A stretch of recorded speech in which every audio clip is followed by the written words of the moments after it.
Nous serons tous d'accord pour dire qu'un dérochage, c'est long et fatigant et pas très passionnant. Et si je vous disais qu'il y a une solution, est-ce que vous connaissez l'extension AutoCut? Elle détecte les silences, les cuts et les supprime, c'est pas plus compliqué. Vous gagnerez du temps avec cette extension en automatisant une partie du travail pour profiter vraiment de ce que vous aimez, les effets, la musique ou même les transitions. Vous avez 2 semaines gratuites pour l'essayer, le lien de l'extension est dans la description. Salut à tous, c'est Hugo de la chaîne NSS et allons droit au but. Aujourd'hui, je vais vous apprendre comment passer de cette scène, avec pas beaucoup d'éléments, une scène relativement classique qui sera tournée, attention, sur trépied, c'est très important, et on va donc passer de cette scène à celle-ci, et on va voir tout de suite comment on fait dans Premiere Pro.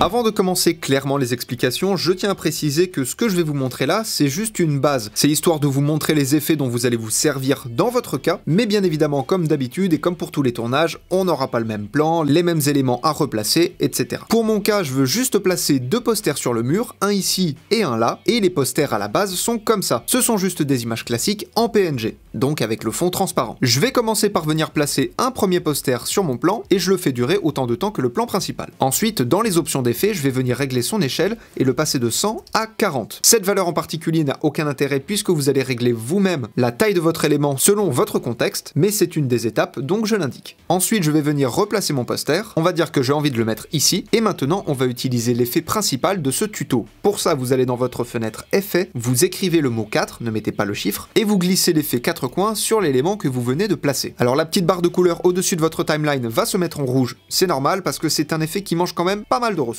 Maintenant, ce que vous allez faire, c'est que vous allez devoir respecter les perspectives de votre pièce. Par exemple, le tableau qui est au mur, on voit bien qu'il n'a pas du tout la même perspective. L'image qu'on a placée est parfaitement rectangulaire, alors que celle-ci a une forme beaucoup plus libre au niveau des perspectives. Attention, ce n'est pas pour autant que le tableau suit précisément les formes de la pièce. On voit que la jointure du plafond est beaucoup plus inclinée que le côté haut du tableau. Si vous faites du graphisme, des études d'architecture, que vous avez des connaissances dans la modélisation 3D, ce genre de choses, ça va grandement vous aider pour cette étape. Mais concrètement, ce que vous allez faire, c'est que en sélectionnant l'effet 4 coins dans vos options d'effet, vous allez avoir, je vous le donne en mille, 4 coins qui vont se générer et qui vont vous permettre de déplacer votre image. Ce que je vous conseille de faire pour les 2 points qui se situent du côté intérieur de la perspective, c'est-à-dire là où elle va se réduire, je vous conseille de garder la touche Maj enfoncée et de bouger votre point de haut en bas. L'intérêt de maintenir la touche Maj enfoncée, c'est que vous n'allez pas partir sur les côtés, vous allez avoir quelque chose de précis, vous allez avoir votre point qui va suivre une ligne verticale. Et à partir de là, je vais venir régler ma perspective. Donc là, j'incline mon poster à peine moins que la jointure du plafond, et je fais la même chose avec le point du bas, et je viens régler la perspective du bas du poster. Bon, l'avantage que j'ai dans ma chambre, c'est qu'il y a une démarcation entre le bas et le haut du mur, donc ça me permet d'avoir un élément de référence. Mais sinon, bien évidemment, le principe pour le haut du poster et le plafond s'applique pour le bas du poster et le sol. C'est exactement pareil. Et pour les 2 points au niveau des perspectives, alors là, on ne les voit pas très bien parce que le premier est dans la mousse et le deuxième est un petit peu caché aussi, on va faire globalement la même chose que pour les 2 autres points, on va en sélectionner un premier, maintenir Maj, mais au lieu de régler la valeur verticale, on va le régler de manière horizontale. On va le rapprocher un petit peu. Je fais ça pour le premier et je fais ça pour le deuxième. Et là, on a déjà quelque chose de beaucoup plus convaincant. Bien sûr, je vous le fais de manière rapide pour simplement vous expliquer le principe, mais n'hésitez pas à passer un peu plus de temps si vous avez le sens du détail. J'ai fait ça pour mon premier poster, je vais maintenant le faire pour le deuxième et je vous retrouve juste après.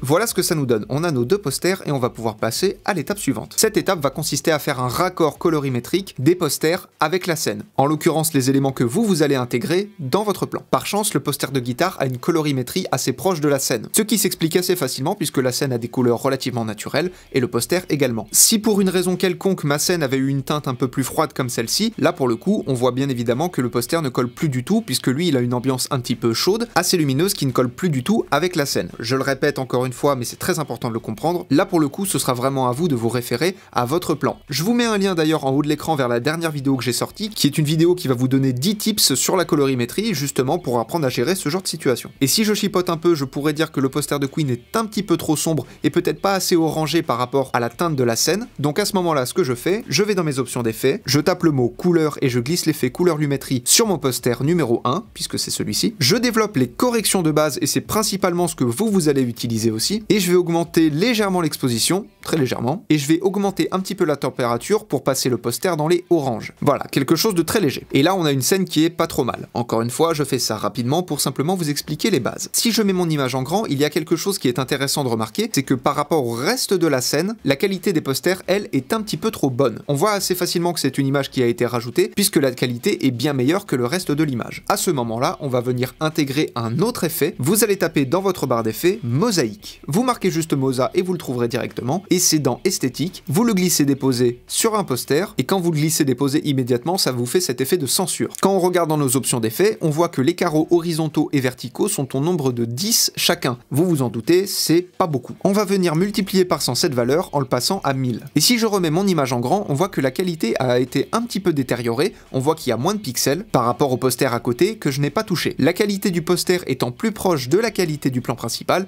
il s'intègre déjà beaucoup mieux. Donc je vais aller dans mes options d'effets, je vais sélectionner mon effet mosaïque, le copier et le coller sur mon deuxième poster. Et là effectivement, on voit que la qualité est réduite et ça s'intègre encore une fois beaucoup mieux. Il nous reste une toute petite chose à faire, alors vous pourriez me dire c'est du détail, mais là c'est un détail qui a son importance, c'est qu'on va venir générer des ombres en dessous et sur le côté du poster, sur le côté extérieur vis-à-vis des perspectives. Tout simplement pour simuler le poster qui se décolle un petit peu du mur. Puisqu'on va se mettre d'accord, un poster ça se décolle forcément à un moment donné et on a toujours ce petit écart entre le mur et le poster. Pour créer ce détail, ce n'est pas compliqué, vous allez dans votre fenêtre effet, vous tapez à nouveau couleur et vous glissez déposer l'effet couleur lumétrie, non pas sur un poster mais sur votre plan principal, étant donné que votre image est délimitée dans l'espace par elle-même, c'est-à-dire que dans mon cas en l'occurrence, au-delà du poster ce n'est plus l'image, donc il va falloir que je crée les ombres sur le plan principal. Dans mes options d'effet, je vais venir sélectionner l'outil plume de l'effet couleur lumétrie et je vais venir tracer un masque. Alors je fais un premier point sur le coin inférieur gauche de mon poster, un deuxième point sur le coin inférieur droit, je viens faire un troisième point au milieu du poster à peine en dessous, on voit que mon point ne touche pas le poster, et quand vous allez générer votre point, vous allez maintenir votre clic et venir étirer les petites poignées qui vont se générer. À peu près comme ceci, et les petites poignées doivent être parallèles à la ligne du bas du poster. Et une fois que cela est fait, vous venez fermer votre masque. En gros, ce que l'on vient de faire, c'est qu'on a créé un masque arrondi qui va venir simuler l'ombre qui se trouve sous le poster. Une fois que vous avez fermé votre masque, vous passez les contours progressifs de 10 à 5, vous développez les corrections de base et vous passez l'exposition de 0 à -7. Et maintenant, on a une ombre générée qui donne un détail assez intéressant